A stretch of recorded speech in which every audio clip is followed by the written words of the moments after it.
major development in the fight against ISIS. The State Department has declared the terror group is committing genocide in Syria and Iraq. Secretary of State John Kerry spoke earlier about the terror group's crimes and the role of the U.S. going forward. He calls ISIS by the Arabic name Daesh.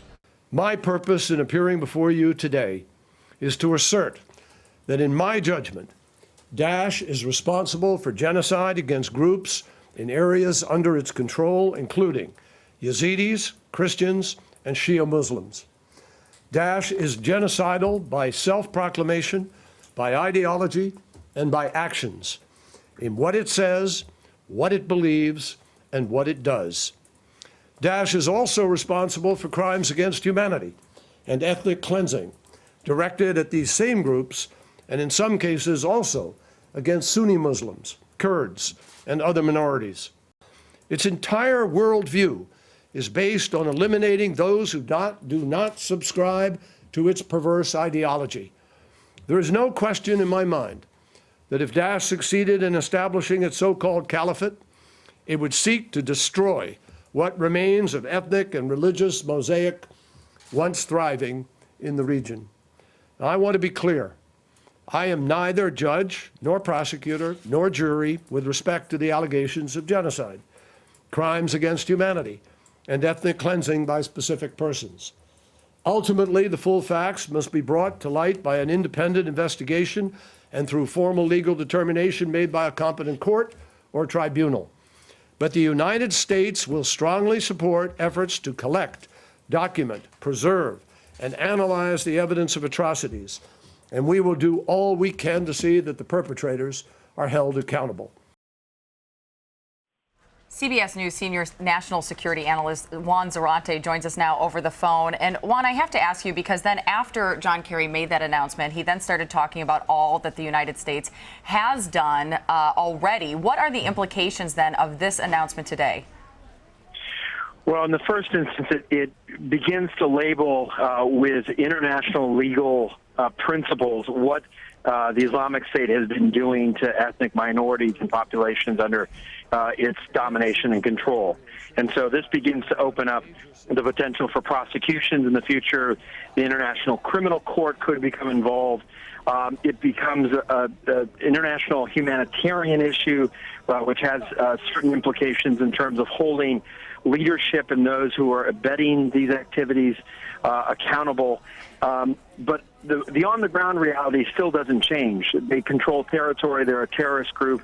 They're committing atrocities. This, in some ways, helps to label that and to set in motion perhaps some international legal processes that will hopefully deter, but certainly will hold people accountable once Daesh or the Islamic State is defeated. As Jamie mentioned, Secretary Kerry did sort of list off the various ways in which the U.S. and the coalition intervened whenever they felt that there were war crimes occurring in the region. So does this announcement have any implication when it comes to the current strategy, the current U.S. strategy in the region? Does it shift it in any way? Well, I think it does three things. One, it further legitimates any intervention or action to use lethal force against the Islamic State. Now that there's a declaration of genocide, of crimes against humanity, anything that this group does, which we've already labeled as terrorist activity, is now under international legal principles, something to be confronted as well as fought. And so in some ways it gives another layer of legitimacy to what we may decide to do or what the international community wants to do to stop this activity. Secondly, it begins to bring to bear other elements of the international community that maybe haven't been part of the coalition to fight terrorism. It brings the human rights community to bear. It brings those worried about genocide. It brings those international jurists that want to use the International Criminal Court against others outside of the African continent, for example. So it begins to animate that issue. And then finally, I think, and this is important, the struggle against the ideology of the Islamic State has often been seen as purely a counterterrorism issue. This begins to shift the debate and to say, look, this ideology, this movement, this group actually is part of a broader challenge to the international system and is engaged in these crimes against humanity that have to be confronted by the entire world. And so I think it's important it begins to recast the fight against ISIS is not just a U.S. and a counterterrorism issue, but instead a broader international issue with humanitarian implications. That's Juan, I want to state, too, you previously served as the Deputy National Security Advisor. What advice would you have for the administration now going forward in this process? Well, I think there are two key things to keep in mind. One is we have to continue momentum to diminish the reach and control of territory of this group. I think the challenge with the Islamic State is they control not just putative caliphate in Iraq and Syria and continue to occupy major cities like Mosul, but they've also expanded their reach in places like Libya and Afghanistan and West Africa.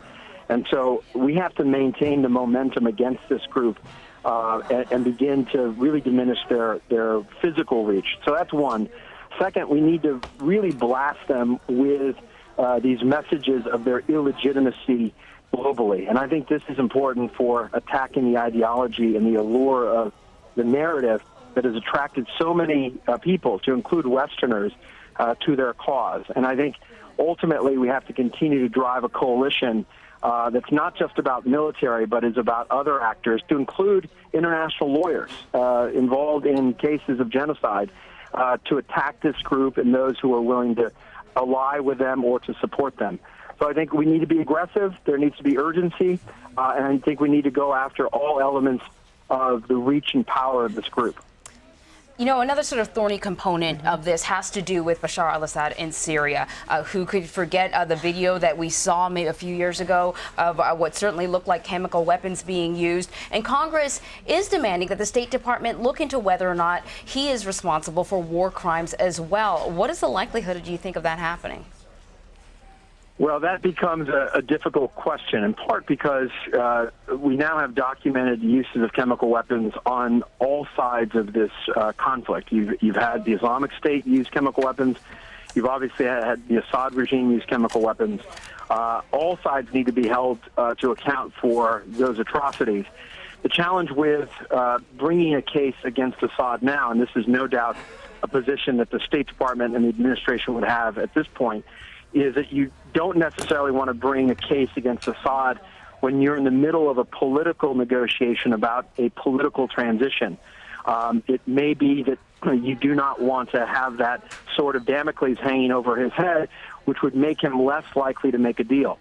On the other hand, you would have those, and I think this is a legitimate argument as well, who would say, look, you have to bring pressure to bear on the regime in any way possible. And the fact that he is responsible for these atrocities, he's violated these norms, he has to be held to account, and he has to know that that's a potential consequence.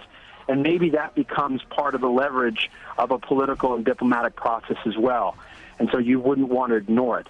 And so it's an important debate, but one that's probably not going to get resolved tomorrow or the next day.